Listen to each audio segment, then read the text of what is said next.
Okay, we are back live in the Lion's Den. I am your humble host, Ed Hale, and we have with us Mr. Bob Chapman. Bob, are you still with me? No, I'm not still with you. Oh, okay. Well, that's your ghost we're hearing. Bob, before you answer that question I posed to you before we went on break, tell us a little bit about your newsletter, your website, and what you got there and how that can help people. Would you please? Well, the publication has been in existence for 20 years now, and prior to that, for 28 years, I was a stockbroker and specializing in gold and silver-related assets, and we publish by email twice a week on Wednesdays and Saturdays, and it's about business, finance, economics, and social and political issues. It runs around 35 pages each time, and we do have a hard copy for those who are not on the Internet that goes out twice a month as well. If you'd like to get a free introductory copy, all you have to do is go to our site, and that address is theinternationalforecaster.com. The International, FORECASTER.com. You can email us at BOB@INTFORECASTER.com. That's Bob at intforecaster.com, or you can call toll-free 800-375-4188. That's 800-375-4188, and you can get a free introductory copy. Okay, Bob, I thank you for that. Now my question. How much gold and silver do you think a person needs to survive this coming storm? Well, I think you have to look at it from the point of view that what will your money be worth? And there is an excellent possibility that the value of your money will depreciate against gold because it's done that for the last 5 years. I don't think that is going to come to an abrupt halt. And the dollar has been strong in the last 8 months, and I don't think it's going to remain strong against other currencies or against gold. So if gold is going to go up in value versus the dollar, then I would think it would be smart to have a large percentage of your assets in gold and silver, whether it's in coins or bullion or in shares. And so everybody is different. I'm 100% in gold and silver related assets. Lots of people are 50 to 95%. Some people are 5 or 10%. And I think it all depends on how strongly you feel about the problems that we see throughout the world. Well, Bob, I'm not talking about percentage of your portfolio. What I'm talking about is actual hard, say, silver dollars. Do I need 1,000 of them, 2,000, or what?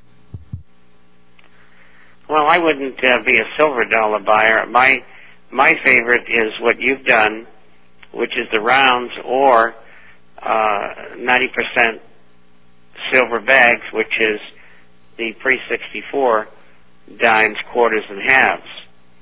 And you can buy quarter bags and half bags, so that's a good alternative as well.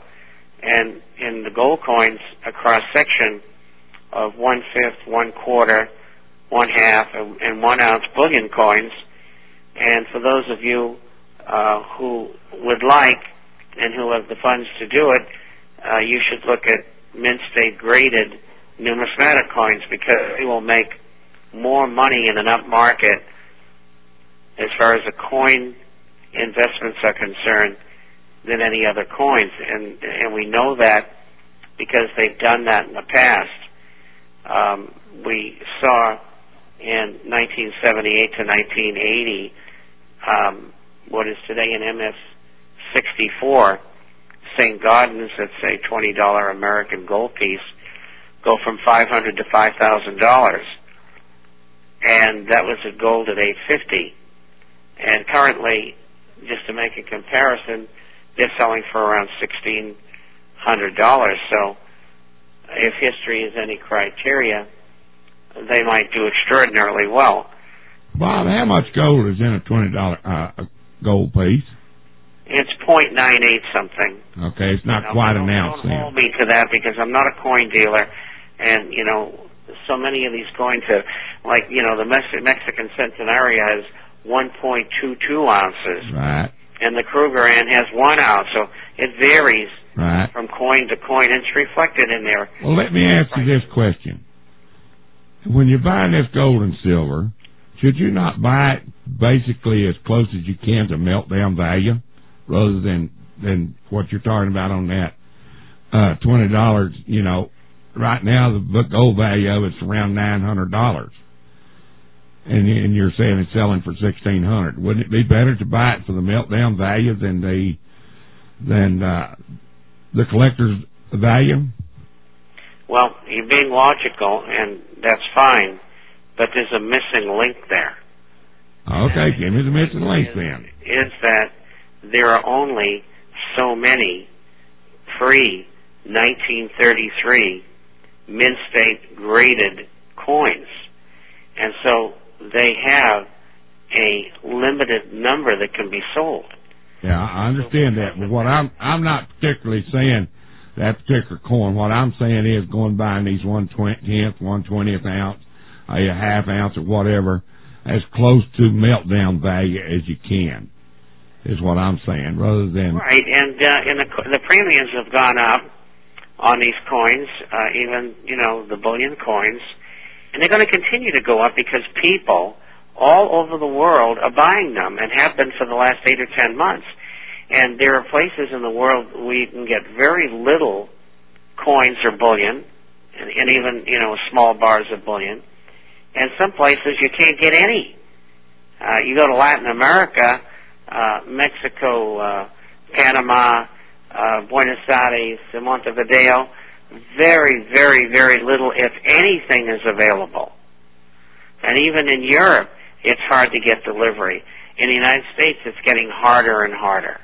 Well, I noticed on APMEX's website today that a lot of the coins that they were offering last week, they weren't on there today. I like to buy those half-ounce silver, them 1 ounce silver, and them 5 ounce silver coins that comes out of Australia. But they didn't have none today. Well, just bide your time, and if there's something else that you might like that's there, purchase it. I mean, you want to get a cross-section. There's sovereigns and French angels and French roosters and Swiss francs as well, the German mark, the Netherlands, Holland marks, and there's a great variety. There's Russian coins. There's coins from Mexico and Argentina and Uruguay and places like that. But it all comes down to the gold content. And when you're buying gold bullion coins, I hear you. It's nice to try to stay among coins that are very, very well known. And the British sovereign is 1/4 of an ounce.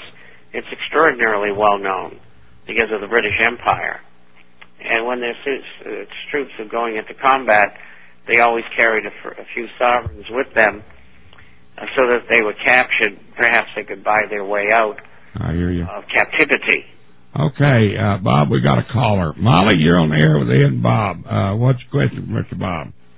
Hi. I don't know if this is a stupid question, but I have several... Hey, Molly, the only stupid question is the one that's not asked.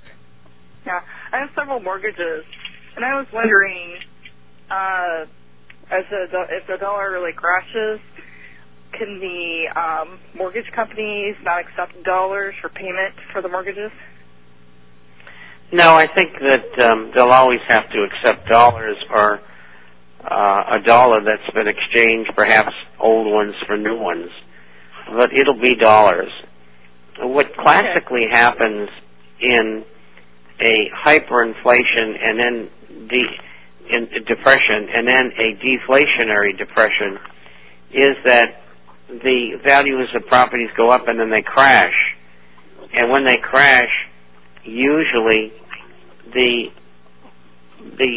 we'll call it the currency of the realm, so to speak, usually has been depreciated violently. And so what owners of property usually want in a situation like that is gold or silver or another very hard currency. And I'll give you an example. In Germany during the 1920s, they had a financial hyperinflation which ended up in depression called the Weimar Republic.